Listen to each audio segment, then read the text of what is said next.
अहानबदा यamna maruiba paw am update thamjage tumu khongda kuki militant singa khuthoknabada thiba khangdana leirakhiba khul ngakpa am asi baksang oina fangle haukiba February tang 3 ki nungchin pung amaga makhairum taba matamde Imphal East District ke andro kendra gi mapudam police na konba itham moirang puren gi tumurok ta lengoi pekpham da kuki militant singna bom kapsilak tuna kan mamong da landarak pa matung da khul ngakpa khunja singna handuna nongmai kap na gi thodok ta thiba khangdana leiriba khul ngakpa ani gi manung da amana hingna fangle amana si baksang oina ngasi ayuk phangle hairi ngasi angan badagi khunja singna amadi state security kangbuna nongmai kap na pham oiriba kuki singna khutling duna leiriba mafam mulham khul amadi akoiba mafam singda combing operation sa thaba matamda sibak sang adu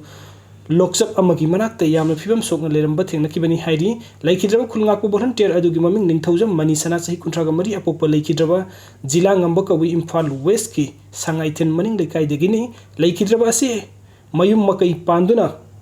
masana pa amalere mahaki asi paksang asing asi yuk thodok tokpam dagi putharakdaba matung iming manung amasung leikai gi miyo singna masak taki masigi matang da postmortem gi damakta jenems ki miril sangda thamkhre leikhiraba ning thaujam mani sana gi leikai da pauche singi pauche asiga wari sanaba matamda mahak masagi mayum dagi thabuk suba satkani haiduna thokiba dagi thiba khangdana leirkhibani mahak pu thibina ba mafudam police station gi osida missing report amasu leikidraba asigi mayam baning thaujam subas sing sahi jangkai gi humdoi apuk leikidraba en जिला ngambana ngarang pisin ki basu laikhrabani asibak sang asimuk lawsin khroi lekai gi oiba mefam ama pangthok rob matung do warep lawrob matung da chief minister da memorandum na singba pisel laba matung da lenga ki oiba sengba phirep ama khanglaba matung da lawsin gani haina phungdoraki amarom da nahal tumu rokta kuki militant singna khuthok na badu da thiba khangdana lerakhiba khulngak po volunteer amasu thiba khangdana lerakhiba dagi khulngak po khunja sing amadi security force na numit adumakta ta thiba humbagi thabuk sathaba matam da hingbangam ki khulngak po khunja adu lamhangna duna loksap amagi maya da leramba thingnaki nha du singning khok khullagini imung manunggi miyoi singda tekta kaidna khusinakre hairi aduga mathangi update asina akuizam nongan bahat ki basahi ama farabasu mihat pa faba ngamdana leibadagi firoi pangthoktana leiri Bharat लेंगा का शांति की worry सानरी एनएनसन IM की मकोक थोंग लान मियां रौतुनब मिहात ममांग सही 2023 की February 11 the Kangpokpi district की मफम अमद मिहात then हातो पिखरब को कैथन कोंजेंग अवांग लेकाय दि कोइजम नोंगान बे alias jogging lathe खिदबगी सही अमा ngasi मपुंग फारे अदुबु ngasi फाबो मिहात pushing पुथोकप ngamdaduna leire leikidab सही अमा मपुंग फरक दबसु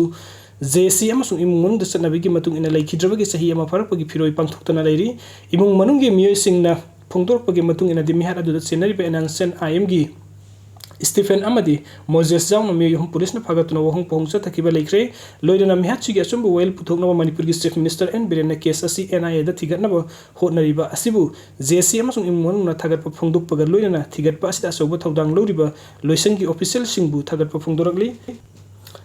imung manung gi music na phongdorok pagi maktung inadi case asiga mari leina na mihat adu sena music NIA na faduna ain gi oiba sayak pina bhona bada chief minister amadi mari leina ba singna kan ba meeting sangbiyu amarom da tamthiba mihat adu gi langlalan din puthokna ba hotna bada awana thidina hotna ki pelamdam asigi tongan tongan ba CSO sing club maina pai bi lup singi lusing ba sing amadi miyam na loki ba thodang singu JC amadung imung manung na ngasi pawo thagat pa amadi tawbimal khangbu ulakli hairi mihat asiga mari leina na poiri leimaron maina pai bi lup ki lusing bi ima kumbi gi mafam su JC amasung imung manung gi mekai digi kai khumna bu ulakli loina na sumbo wel fangnaba maral leibasing serak pinaba hotna bada tongan tongan ba CSO sing maira pai bi pumna muk amatu oina lepmin na si haina su JC na appeal tawrakli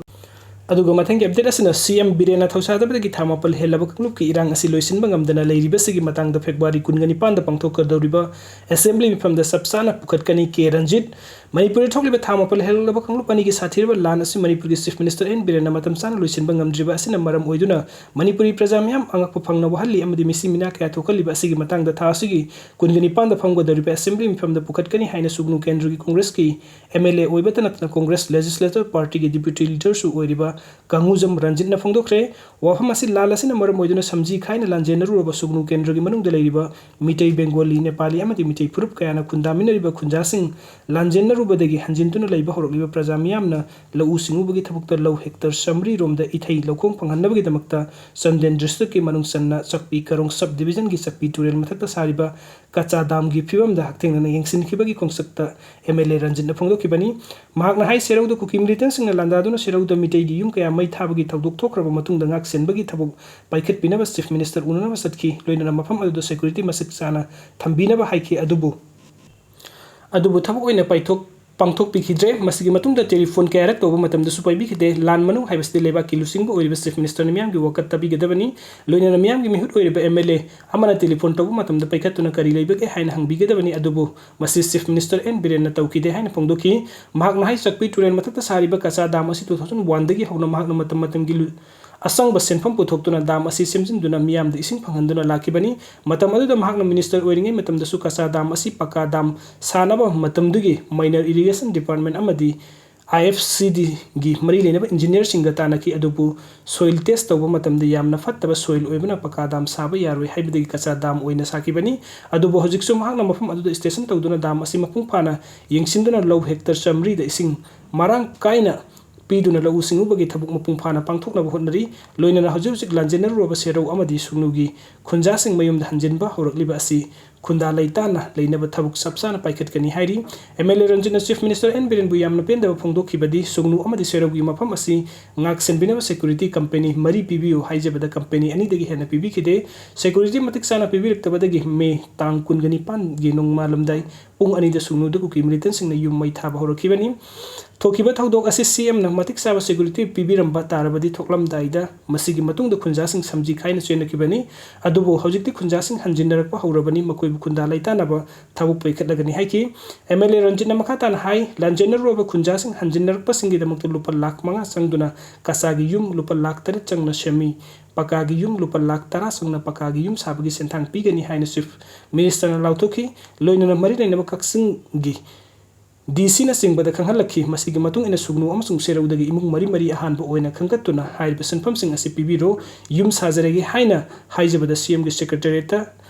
check oina piraga miyam mangda ut chairaga tokre masigi damakta su chief minister N Birenbu MLA gi maikai degi nuaitaba phongdorakhi